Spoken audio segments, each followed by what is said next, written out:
I would like to establish a co-work space for creatives where they can come, learn, be empowered, be provided for in terms of resources so they can scale up their business and take it to the next level.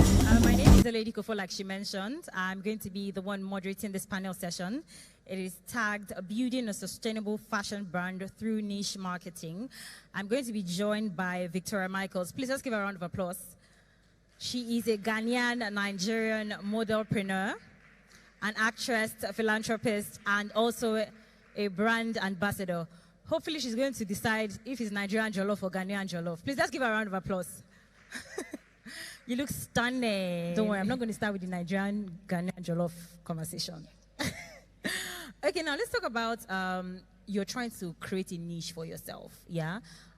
People like to put pressure on themselves, especially creatives, like I should get it at first trial. Let's talk about that process of trying and not getting it. How long should it take you to discover your niche and work with it? Good evening, ladies and gentlemen. My name is Victoria Michaels. I'm happy to be here and to be having this conversation. It's something our industry needs.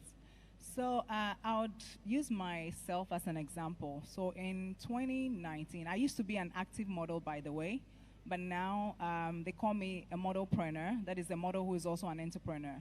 So in 2020, actually, when COVID happened, I actually was running from one country to the other. So when they say there's a lockdown or a lockdown is about to happen, I just packed my bags because it was fashion week. I mean, it was a fashion week season. So I was in Milan, so I packed my bags, ran to South Africa, and South Africa said they were locking down. So I ran to Ghana. You were literally Kweku. Yes, I was. Yeah, Kweku, the hustler, the traveler, yeah. So when I got to Ghana, I was just asking myself, so what's next? What do I do now? COVID, nothing is happening. And, you know, luckily for me, my brother, one day, we're actually on a side visit because he's into construction. So we're on a side visit, and he said to visit his friend who owns a garment factory. As soon as we walked in there, it brought back memories. My dad used to own a garment factory. It brought back a lot of memories. And, you know, I just heard a voice, this is what you have to do, right? So I sought his advice. He guided me to set up, you know, the business. And at the time, factories globally were just, China was everywhere, you know. So the government of Ghana at the time decided to give contracts to people who were willing to produce nose masks. Okay, so my brother's friend had a contract at the time and said, well, if you set up a factory this minute, you're going to get a contract to produce. So I said, well, rather than sit at home watching, and there was this dance challenge. I said, rather than just sit at home and friends sending you a link, jump on this challenge, let me just do something useful with my time. So I set up the garment factory. I mean, with all the savings, I mean, funds I had earned, you know, from work. And there was fear of the unknown because, yes, after COVID, what's going to happen? If we didn't have to produce nose masks, then what happened? But then I just took that risk, right? I knew that if I started, other things would, you know, would fall in place. Yeah, so, and then COVID died. And when COVID died, we now started producing, you know, all sorts of garments, corporate wears, security uniforms, T-shirts, school uniforms, and all of that.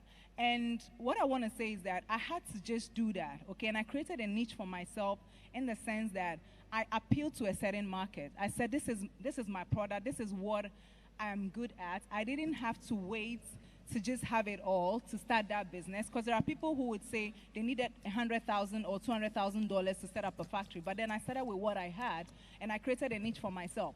Now today, I don't have many clients, but the few I have, I satisfy them. That is one important thing about creating a niche for yourself. If you can satisfy your clients, they would return and they would actually be the one spreading the gospel for you. So I don't necessarily advertise my business, but I can say confidently that I have some of the best clients. G4S Security is my client, you know, just to cite an example. So, I mean, like she said, defining and knowing, you know, what, you know, you want to sell and putting it out there is just the most important thing. Yeah, thank you. Let's give a round of applause. Wow. But let me ask you, Victoria. You said we should ask you, so we're asking you now. You said something about being deliberate, yeah? Okay, so for example, I have been deliberate, I've built a particular niche, yeah? I've understood, okay, this is my market. And what if one day I want to upscale, or I want to try something different, I want to do something more, you know how you have like first season, you want to have like a second season, yeah? Putting in mind that you have your own customer, you have your client base, yeah? How can I be able to introduce new stuff, new style, new design to this already created niche and not miss it? Okay, I would say that it boils down to understanding your niche, your market. Okay, if you understand them, then you know what their expectations are. The competition is keen. Okay, everyone, when they sleep and wake up, there is a new idea. Okay, so you must be alert. Okay, understand who your clients are, who your potential, what they look out for on the daily. And then you can now say, okay, let me try this. Let me give this a shot. And there's a strategy that works for me. I send my clients emails to say, okay, this is an idea. Feedback. This is something. Yes. Okay. So one is feedback, and another is something we try our hands on, and we just send samples to them via email. What do you think? Or we do like short clips, right? We have models who just sort of model our clothing, our pieces. So we share with them. And some of them, if they're interested, then you know that it's something that would appeal to them. Okay, so that is a strategy, that have worked for us. I would like to digress a bit because I'm a model, okay, and I have transitioned into an entrepreneur, and most creatives do not know how to do that. So, for example, an actress, okay, I acknowledge one here. She's an inspiration. I've been watching her since. Yeah, so it's good to see you.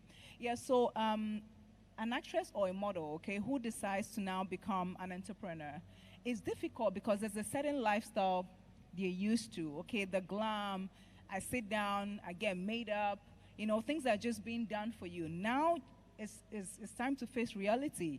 You need to put together a proposal, a business plan, and all of that. You don't know how to go about it. You seek advice, okay, because the thing is, my peak, so far as the modeling world is concerned, okay, if I don't think the future, I would just remain in one place, okay? So I said to myself, well, I'm not gonna just sit down and wait for jobs to come through or my agents to call me from London or wherever to say there's a job for you. I would create something for myself, okay? So I set up the garment factory. I have a boutique PR advertising agency, and I have like great clients. And I have a construction company. I partner with my brother to do that. And how did I start all of this? Because I now developed a certain interest in business. I use my network, okay? Your network is your net worth, right? You need to be able to connect to people who know what they are doing. You seek their advice. You don't necessarily have to go to them for money. The wisdom, the advice they give you is something that can, direct you and put you on the right path. So I started, my business several years ago, even before I went abroad to model, and now I can confidently say that I'm a serial entrepreneur. So I think that we should have more of this conversation. Let the people in the creative space know they can have multiple sources of income, but it starts with you knowing what you want to do, seeking advice, asking people who already know so they can, set you on the right path. Thank you. Wow. A round of applause, please. Thank you. Good evening, everybody. Hi. This session has been very enlightening, and I'm not even in the fashion industry. And the question I want to ask is for my own industry. Okay, I'm a content creator. So the thing is, you said something about your brand being different from your personal brand, being different from like the brand that you're trying to build.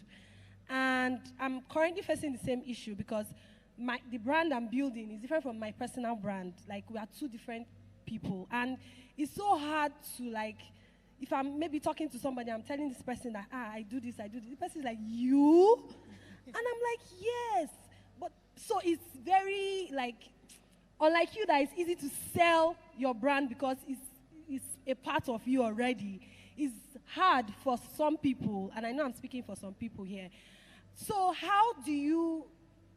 what's the best way to find people that, best fit that brand to collaborate with, especially to create content for your brand? Okay. I don't know if you get the question. Perfectly. Thank you very much for that question. Please, let's give a round of applause. Okay, so let me be very truthful with you. I'm very, very shy. But do I look like I'm shy? No. No, right? Because like he said, like we've been saying, perception, okay? When I started out as a UK trained screenwriter, TV producer. Like I had nothing to do with, I hated business with a passion, right?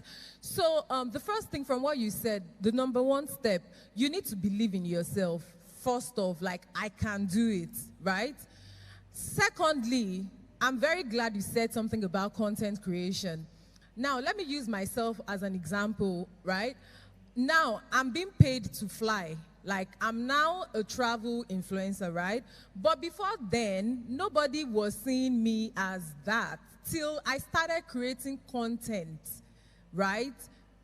Are you following me? So for you to make people see what you do and then start maybe respecting you or paying you, they should leave respect, they should pay you. But you get what I'm trying to say? You have to, number one, right? Think about, okay, what niche do I want to break into? What kind of content do you, the mic is far from you anyways, but like whatever it is you do, who are the people already doing what you do in the market? Start following them. You would get ideas. Secondly, befriend them. Be there to support them. Are they having events? Are they doing something? Be around them. That was how I started, right? Like, go out of yourself. Like, nobody believes like, oh, Toke, she's shy. How can Toke be shy? She's always the loudest in the room. But I'm actually very shy. But I learned how to manage that part of me, okay? And only push what I want people to see. Okay, so what you need to do, start writing things down. What do I want to be known for? Be specific, and don't be moved by the noise all over social media. Are we together? We are together, okay? Now, start breaking things down. What do I want to be known for? What do I want to do on social media? 1 hour, 2 hours, what do I want to be known for? Then you now start creating content, and then be consistent. 1 like, there was a time, 0 likes. Then it will move my family members. Hey, you are doing well. My sister would be the one to say, no, do like, post this on. On social media, wow, gorgeous, oh my God. You know, then from there, other people started joining in. Now, you get what I'm trying to say? So start from somewhere and see. Everybody started from somewhere. With that 0 like, be confident and be consistent. Soon and very soon, you come, maybe buy champagne for me and say, okay, what you said actually paid off. Thank you very much. We've come to the end of this session. Oh, you want to? Please go on. So, you need to understand something. Sorry. So, number one, you're creating content, but you're different from that content. There's a simple rule. We said perception. If it's perception and what you're projecting is different from what you're selling, how does it connect? You understand? So you have to choose. It's either you create a perception deliberately. The word deliberately. If it's about your business, so you have to choose. Because I think you're being sentimental here. You don't want to choose. You want to live your personal life. You want to chop big man's life. You can see they are opposites. I want to come and let people invite me to sit down here. I'm wearing dirty jeans and slippers. It's that simple. They won't even greet me. I mean, I walk in here without tag. The first they look at this man, they wouldn't have made mistake if they didn't invite him. He looks too busy. That's the perception I've created. And there's a rule also that will help you. As a photographer, one of the things that helped me grow fast. My story is long, so I can't start talking about it here. And I have, a couple of photographers here are, people who have worked with me at some point or are still working with me. I started out in the least respected area of photography, which is red carpet, back then. No, not least respect. Yeah. Respect you. No, but it was the least respected, but not now. I mean, I can beat my chest that I created a brand out of it. It was when they don't even want to talk to you. They deliberately disrespect you. You walk to them, they tell you, please, excuse me. Now, I asked myself, if these people have to respect me, what do I need to do? And I said to myself, they have to accept me. They have to see me like one of them. So what did I do? I asked myself, how do they dress? I have to dress like them. So if you see me working, by default, I walk this way. If I come to your events, they would make me chairman of your event before looking your way. I'm not kidding. Like, you need to see me if I'm wearing suits to shoot. I come to an event, first thing I try to come early. I go there, I want to look around just to be sure what equipment I'm going to pack, what gears I'm going to pack. I come into the event, they start telling me, welcome, sir, you came early. Of course, I'll come early. They are paying me to come early. What are you saying? But that's the perception. So when they see me with cameras, they're like, welcome, sir. Oh, you are the photographer. I say, no, I'm the host. But you see, the reality is this. The moment you start dressing like the way you want to be addressed, people will begin to respect you. So if you're creating a brand for a specific audience, you need to align with that audience because they have to trust you personally before they can trust you with their funds or their ideas or whatever they're supposed to give you in value in return for what you're giving. So please, be deliberate. Oh, yes, please. Yes, please. Okay, so I'm not a content creator or anything like that, but I like to be neutral here. And again, using myself as an example. I'm a believer, I'm a strong Christian, a tongue-speaking Christian at that. Hallelujah, sis. Yes, and I'm a model, right? I am who they call this model who won't accept this offer, this job, simply because I have a relationship with God. There are things I keep off the gram, okay, because you're sort of battling with two identities, right? So you could build what you want to build for, your work on social media, but hold on to your values, okay? The things that keeps you going, hold on to it, keep it off social media, because there are people who wouldn't understand that this is who you are and this is who you also are. I've been able to go out there and say to them, listen, I'm a child of God. If you do not book me, there is an opportunity that God has for me out there that will fetch me more money. So just be you, create that image that you want people to see for your work, and the others you could just nurture and walk the path that that God has chosen for you. Okay. Yeah. All right. Okay, we have no question. I have a question. Nigerian jollof or Ghanaian jollof? Now, I just want to know. Both, because I'm 50% Nigerian. No, I'm 50% Nigerian. Which is more spicy? They're both good. Politician. Yes. Politician. Please, let's give a round of applause. And everyone here, thank you so much. We've come to the end of this panel session. I'm sure we had a great time. Even if you did not, I had a great time.